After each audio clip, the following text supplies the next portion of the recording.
هغه پسې خبرې زه د هغو نه وېرېږم چې دا باډي ونه راوړي چې وویني چې پاتې ولګي.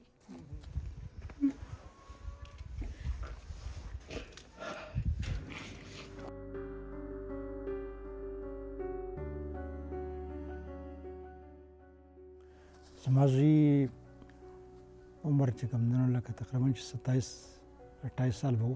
چېرې پاکستان کې خو ما ته څه میلاو نه شولو. زه اوس داسې کار کوم. دا چې کله سعودي ته تللی دی نو هلته چې کوم دی نو لکه ښه کوشش یې کړی خو هلته مرته داسې څه پروسس نه دی میلاو شوی چېرې دا سرکاري یا په سرټیفټۍ لګېدلی وي. خو دغه د څټکو مټکو مزدوري به یې کوله. سرجي که ده داسې موږ ته پته وی چې دا دغه ته ځي خو دا سعودي ته چې کوم تللی که نه نو دا په خوښۍ باندې تللی. خو د یوروپ ته چې کوم دی نو لکه موږ دا نه دي ویلي.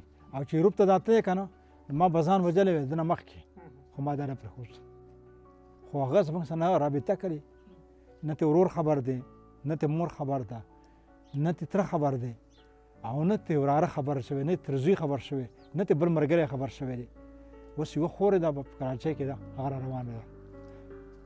نو ایجنټ خو داسې شی دی که نه که د هغه څه څه کړي نو هغه خو په دنیا نه تللی موږ ته هېڅ پته نه لګي او نه راته دا پته چې څومره پیسې ترې اخیستې او څنګه حساب کتاب دی څه چل دی ما ته هېڅ پته نه لګي. سوال دا کومه د الله د رضا لپاره دا مهرباني دا وکړي چې دا کور ته راورسي نو زما دې کور ده دغه به لږ کمزوري شي دا خویندې مې هم دغه وشي بېګا ټوله شپه چې کوم دی لکه دی څه چل دی ما ته هېڅ پته نه لګي.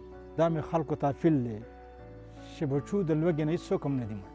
زه دومره راورکوټلی یم چې ستن مې کې ما دا مزدوري کوله تر د نن حده پورې الله ما ساتي. خو لکه دا درته سوال کوم چې چا زوی او د چا وراره او د چا نوسۍ